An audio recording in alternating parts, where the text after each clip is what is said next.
Le numérique, ça bouscule tout et les universités sont en première ligne. Alors comment s'adaptent-elles? Aujourd'hui, on va décortiquer la stratégie de l'université à Sansec de Ziguinchor. C'est un cas d'étude vraiment passionnant sur la manière de former ses profs pour l'avenir.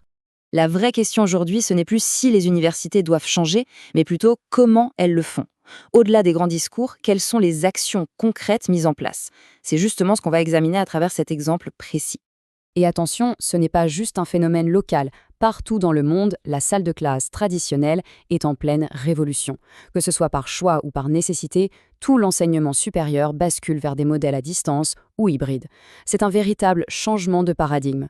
Pour commencer, mettons-nous d'accord sur les bases.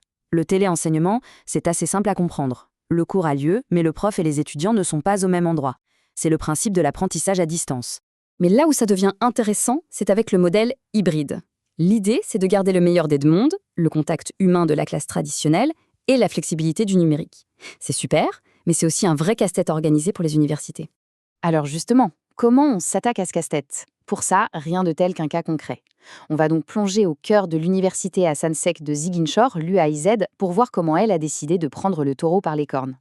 Et leur approche est très claire. Pas question de dépendre de prestataires extérieurs.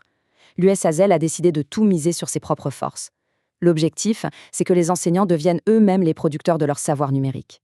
Former ses propres équipes, c'est une excellente idée sur le papier. Mais en pratique, ça ressemble à quoi?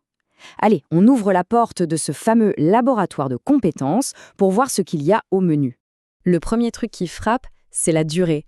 Oubliez les formations qui traînent sur des semaines. Ici, on est sur un format ultra condensé de 2 jours seulement. Un vrai bootcamp pédagogique pensé pour une efficacité maximale. Et attention, quand on dit 2 jours, ce sont 2 jours bien remplis. On parle de 12 à 14 heures de formation, où la théorie est réduite au strict minimum. L'accent est mis sur la pratique, le faire. L'idée, c'est que tout le monde soit opérationnel tout de suite. Mais alors, qui est concerné? Eh bien, là aussi, l'université a vu large. Pas question de former seulement quelques volontaires. La formation s'adresse à tout le monde, les profs permanents, les vacataires, les chargés de cours, bref, l'ensemble du corps enseignant. Et le programme, c'est une véritable boîte à outils pour l'enseignant moderne.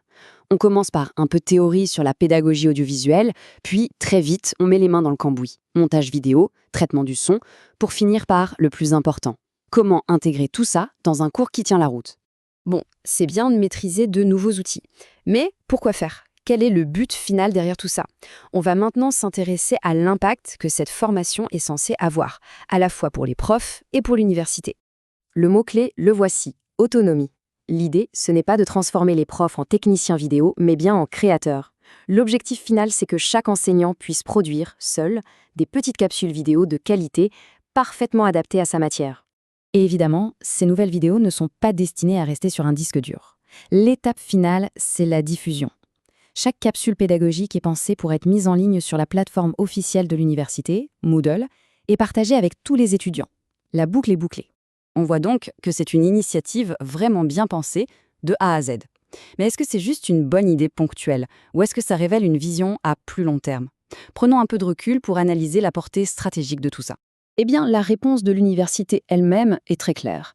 Pour elle, ce n'est pas un simple atelier. C'est, et je cite, un levier stratégique pour moderniser l'enseignement.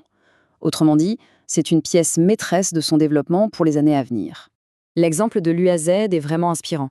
Il montre comment une stratégie peut être à la fois pragmatique et visionnaire.